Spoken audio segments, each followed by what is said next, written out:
পৃথক দুটি স্থানে অভিযান চালিয়ে বন দপ্তরের কর্মীরা উদ্ধার করল বিপুল পরিমাণে চোরাই কাঠ।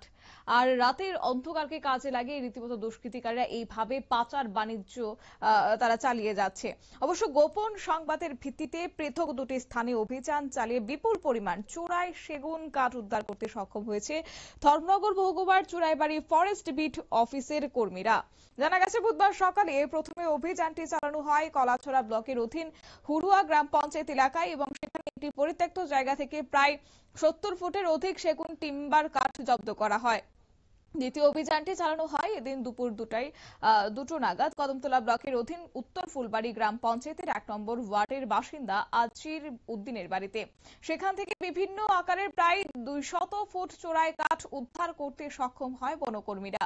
যদিও সেই সময় বাড়ির মালিক আজির উদ্দিন সহ তার পরিবারের অন্যান্য সদস্যরা গা ঢাকা দিয়েছে। এদিন দুটি অভিযানের নেতৃত্বে ধর্মনগর মহকুমা বন আধিকারিক সুপ্রিয় দেবনাথ, সাথে ছিলেন চুরাইবাড়ি ফরেস্ট বিটের ইনচার্জ আশুতোষ মালাকার, স্থানীয় থানার পুলিশ সহ বন দপ্তরের অন্যান্য কর্মীরা। গোটা বিষয় নিয়ে কি রয়েছে বিস্তারিত শুনুন।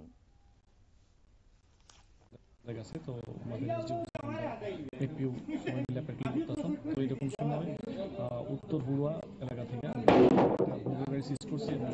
যেটাতে কাটা ছিল প্রায় আনুমানিক 2 কিউবিক মিটার আছে। আর এখন আমরা আছি উত্তর ফুলবাড়িতে, যেখানে আমরা একটা অপারেশন করতেছি।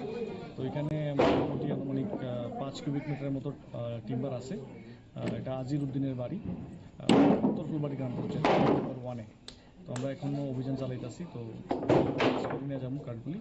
আর বাড়ির মালিক এখনো কেউ আইসে না পলাতক। তো এলাকার যিনি প্রধান আছেন ইনি আইসেন। তো এলাকাবাসীর সামনে পুলিশ আছে, সবার সামনে আমরা সার্চ অপারেশন করতেছি এবং কাঠগুলি উদ্ধার করতেছি।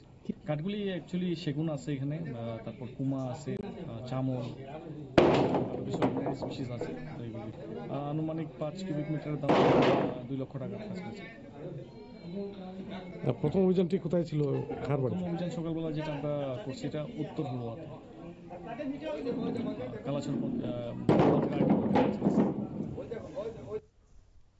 অর্থাৎ এদিন অভিযান চলাকালীন সময়ে রেঞ্জার সুপ্রিয় দেবনাথ তিনি জানিয়েছেন যে গোপন খবরের ভিত্তিতেই চলে এদিনকার পৃথক দুটি অভিযান।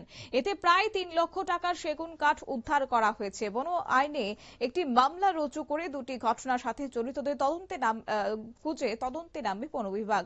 তাছাড়া উদ্ধারকৃত সেগুন কাঠগুলি সিজ করে প্রথমে চুরাইবাড়ি বিট অফিসে নিয়ে যাওয়া হয়, পরে সেখান থেকে ধর্মনগর মহকুমার বন আধিকারিকের কার্যালয়ে তা পাঠানো হয়। নিয়ে নিচ্ছি ছোট্ট একটি বিজ্ঞাপন বিরতির সঙ্গে থাকুন।